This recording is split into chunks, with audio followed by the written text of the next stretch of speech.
About to break. Let's get into it right now with National Border Patrol Council President Brandon Judd. Brandon, it's always a pleasure to see you. Thanks so much. I know that you have your hands full with what's about to take place. Can you assess your expectations when Title 42 is lifted?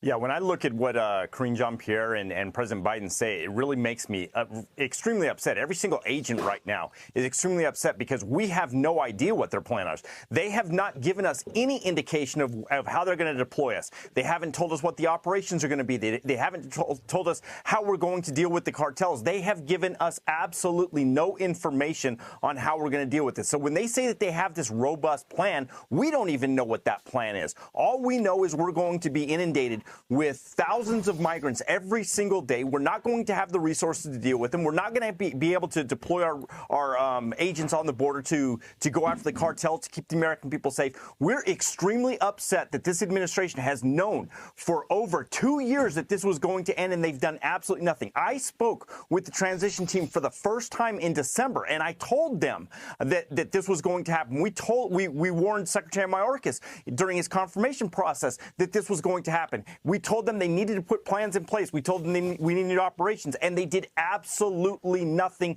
And now we're going to feel all of the repercussions of their inaction. Well, I mean, they actually did the opposite, right? I mean, they started to change all the policies that were in place on week one when Joe Biden entered the Oval Office. He stopped the border wall production. He reversed Remain in Mexico and all the other policies that Trump put in place. That's why the Border Patrol Council is criticizing the Department of Homeland Security, announcing a targeted enforcement operation.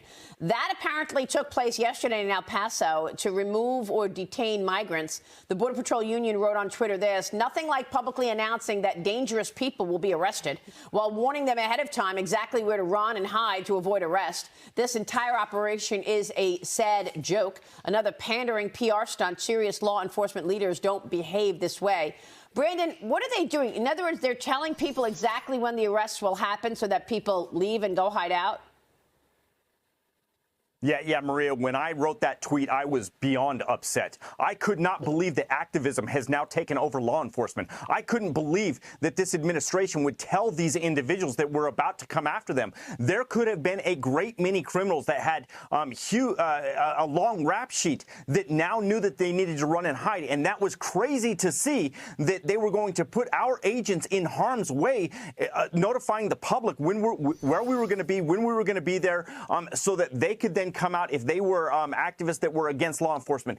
It was extremely dangerous what this administration did to warn every single person when we were going to come, how we were going to come, and not allow us to do the job to protect the American people. And that's what we've seen from this administration constantly. It's par for the course, knowing that they would rather pander to activists than protect the American people. So, Brandon, we're talking about what, 5-6 million people already apprehended on Joe Biden's watch, 1 to 2 million gotaways on top of that.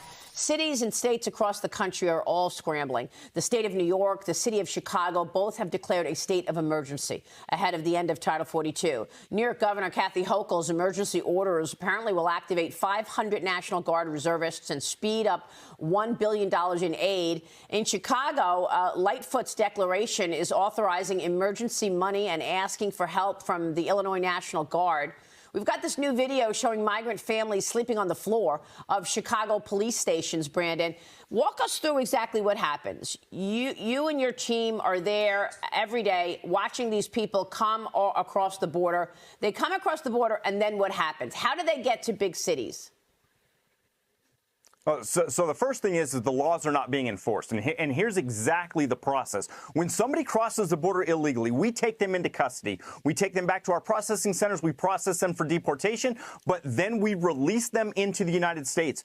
They go to non-governmental organizations. They then facilitate the transport throughout the entire United States, whether that's Ames, Iowa, Topeka, Kansas, New York City, Chicago, Bangor, Maine, throughout the entire United States. That's where they're taking these these individuals. When they get there, oftentimes they have absolutely no place to go to stay. So now they're sleeping on the streets. They're going to police stations, sleeping in police stations. But the crazy thing is again, our laws say that if you're in the country illegally, you shall be removed. Yet this administration completely ignores those laws. That's why there's so many lawsuits. That's why there's so many states that are stepping up and trying to do the best that they can do. You know, I look at what Governor Greg Abbott is doing, and I applaud everything that he's doing.